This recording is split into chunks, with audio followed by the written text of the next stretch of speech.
What is meant by gradient of speed time graph. Last lecture में हमने distance time graph को पढ़ा था, आज पढ़ेंगे gradient of speed time graph. अब gradient of speed time graph का मतलब क्या है कि स्पीड चेंज होगी किसी भी बॉडी की और टाइम उसके साथ साथ गुजरेगा। मतलब टाइम के हिसाब से स्पीड के अंदर क्या तब्दीली आई है, हमने उसके मुताबिक एक ग्राफ बनाना है और बताना है कि स्पीड बढ़ रही है, कम हो रही है या क्या हो रहा है। और एक बात और याद आपने रखनी है कि जब स्पीड चेंज होती है तो उससे एक्सेलरेशन भी प्रोड्यूस होता है, जिसे हम लास्ट में डिफाइन करेंगे। Gradient of a graph is measure of slope of speed time graph. मतलब ग्रेडियंट ऑफ ग्राफ का मतलब क्या है कि स्लोप को आपने फाइंड करना, और वो स्लोप किस चीज की होगी, स्पीड टाइम ग्राफ की, कि स्पीड के अंदर क्या तब्दीली आ रही है जैसे जैसे टाइम गुजर रहा है। सेकंड स्टेप में मैं पिछली बात को दोबारा दोहरा रहा हूं कि जो डिस्टेंस टाइम ग्राफ था उसके अंदर डिस्टेंस चेंज होता था, मतलब फासला कितना तय हुआ टाइम के हिसाब से उसे देखते थे। तो उसमें हम देखते थे डिस्टेंस टाइम ग्राफ। तो डिस्टेंस टाइम ग्राफ के अंदर हम किस चीज की बात करते थे, मोर distance changes more speed will increases. अब यहाँ क्या कहेंगे, हम स्पीड टाइम ग्राफ की बात करेंगे और यहाँ ये बताएंगे in speed time graph more speed changes. अब यहां पर डिस्टेंस वाली बात है, यहां पर हम बात कर देंगे स्पीड कि जितनी ज्यादा स्पीड के अंदर तब्दीली आएगी, more speed changes more acceleration will produce. ये बहुत इंपॉर्टेंट बात है, ये बात समझना बहुत जरूरी है कि स्पीड टाइम ग्राफ के अंदर जितनी ज्यादा स्पीड चेंज होगी, more speed changes more acceleration will increase. मतलब जितनी ज्यादा स्पीड के अंदर तब्दीली आएगी, एक्सेलरेशन भी वैसे ही पैदा होगा। ये मैंने पहले आपको बताया है कि स्पीड के अंदर जब चेंज आएगी टाइम के हिसाब से तो एक्सेलरेशन पैदा होता है। अब इसमें सवाल यह आता है कि हम ये फाइंड कैसे करेंगे, how to find gradient of speed time graph, मतलब ये स्लोप हम फाइंड कैसे करेंगे। तो स्लोप को फाइंड करने के लिए सिंपल आपने क्या करना है, एक्स एक्सेस पे टाइम को ले लेना है, वाई एक्सेस पे स्पीड को ले लेना है। इसी बात को यहां पर आपने बताना है, at time t1 object speed is v1। मतलब ये जो पहली वाली वैल्यू है, ये जो आपके पास पहली वाली वैल्यू है, जब टाइम t1 था स्पीड कितनी थी v1, और जब टाइम t2 होगा उस वक्त स्पीड क्या होगी v2। तो यहां पर यही बताएंगे at time t2 object speed is v2। Further इसमें ये बताएंगे कि स्लोप कैसे फाइंड करेंगे, लेकिन अब क्योंकि ये टाइम भी चेंज हो रहा है और स्पीड भी चेंज हो रही है, तो चेंज इन स्पीड वो असल में किसके इक्वल होगी, एक्सेलरेशन की। और स्पीड चेंज हो रही है किसके हिसाब से, टाइम के हिसाब से। तो टाइम की बड़ी वैल्यू पहले लिखी है, छोटी वैल्यू बाद में लिखी है, तो चेंज इन टाइम है और वो उसके साथ क्या होगा, चेंज इन स्पीड। ये जो डेल्टा वी है ये चेंज इन स्पीड को बता रहा है। स्पीड की जो बड़ी वैल्यू है सेकंड वो पहले लिखेंगे और फर्स्ट वैल्यू जो स्मॉल है उसे बाद में लिखेंगे। ये चेंज इन स्पीड और ये टाइम के हिसाब से चेंज हो रही है, इसी को हम स्लोप कहते हैं। तो change in speed divided by change in time लेंगे इसे।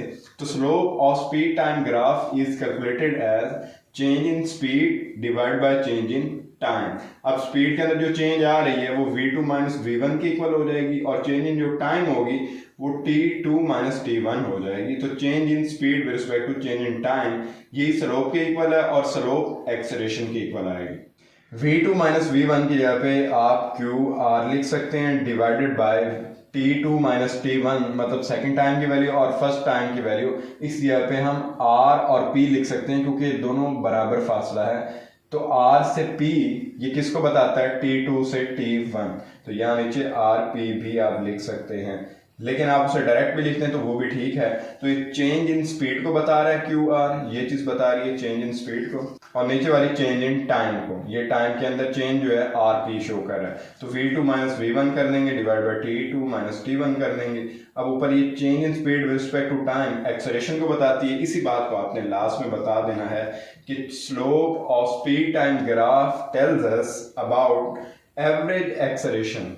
मतलब एक्सेलरेशन प्रोड्यूस होगा, वो कब होगा प्रोड्यूस होगा, जब स्पीड चेंज होगी टाइम के हिसाब से। तो स्लोप की मदद से हम स्पीड टाइम ग्राफ को मालूम करेंगे और देखेंगे कि एक्सेलरेशन कैसे पैदा हो रहा है। अब ये देखना है कि एक्सेलरेशन कांस्टेंट है, एक्सेलरेशन चेंज हो रहा है, या एक्सेलरेशन की वैल्यू बहुत ज़्यादा कम हो रही है या बढ़ रही है। तो इसके लिए फर्दर हम डिटेल में देखते हैं और इसे डिफाइन करते हैं एक्सेलरेशन को। जब स्पीड की वैल्यू तब्दील नहीं होती तो उसे हम कहते हैं कि एक्सेलरेशन कांस्टेंट है। जैसे कि यहाँ पर आप देख सकते हैं एक्स एक्सिस पे टाइम की वैल्यू दी हुई है, वाई एक्सिस पे स्पीड की वैल्यू दी हुई है और वो है 20, और 20 से ना ऊपर ग्राफ जा रहा है ना नीचे जा रहा है, 20 के सामने सारी वैल्यूज आ रही हैं। मतलब टाइम जैसे जैसे गुजर रहा है स्पीड की वैल्यू बिल्कुल भी तब्दील नहीं हो रही, वो 20 की 20 है। तो इसका मतलब क्या है, कांस्टेंट एक्सेलरेशन प्रोड्यूस होगा, क्योंकि जब स्पीड कांस्टेंटली चेंज होगी तो एक्सेलरेशन भी कांस्टेंटली प्रोड्यूस होगा। इसको कुछ हम इस तरह से डिफाइन करेंगे, when speed of object is constant the speed time graph is horizontal straight line parallel to time axis. तो ये स्ट्रेट लाइन है, पैरेलल मतलब बिल्कुल मुतवाज़िन। जब दो चीजें बराबर होती हैं हम उसे पैरेलल कहते हैं। वो ऐसे लाइनें दो लगी हो या ऐसे लगी हो, वो पैरेलल होती हैं। तो ये बिल्कुल पैरेलल है। हॉरिजॉन्टल सरफेस कौन सी है, ये एक्स एक्सिस वाली है। ये आपस में दोनों पैरेलल हैं, दोनों बराबर हैं। तो इसे हम क्या कहेंगे कि when speed of object is constant the speed time graph is horizontal straight line parallel to time axis. दूसरी बात इसमें यह है कि जब स्पीड चेंज ही ना हो रही हो, when change in speed is equal to 0 then acceleration will be 0। मतलब जो स्पीड की वैल्यू है delta v is equal to v2 minus v1, अगर ये चेंज ही 0 के बराबर हो, स्पीड चेंज ही नहीं हो रही, v2 minus v1 इसकी वैल्यू 0 के बराबर है, तो नीचे अगर डेल्टा t लिखेंगे तो सारी वैल्यू खुद ब खुद ही 0 हो जाएगी। मतलब जब चेंज नहीं आएगा वैल्यू 0 हो जाएगी। तो ये था स्पीड टाइम ग्राफ, जिसके अंदर हमने ये देखा कि अगर टाइम के हिसाब से स्पीड चेंज हो रही है तो एक्सेलरेशन पैदा होगा। अगर टाइम गुजर रहा है और स्पीड के अंदर कोई तब्दीली नहीं आ रही तो कांस्टेंट वैल्यू आएगी, कांस्टेंट एक्सेलरेशन प्रोड्यूस होगा। और अगर स्पीड के अंदर चेंज ही नहीं आया, जैसे कोई बॉडी रुकी हुई है, रेस्ट में है, वो चली ही नहीं है, 0 की स्पीड है, तो उसके अंदर कोई चेंजिंग नहीं आएगी, स्पीड चेंज नहीं होगी, तो जिसकी वजह से एक्सेलरेशन भी 0 प्रोड्यूस होगा। तो इस सारी चीज़ों को हम जब एक्सप्लेन करते हैं तो उसे हम नेम देते हैं gradient of speed time graph.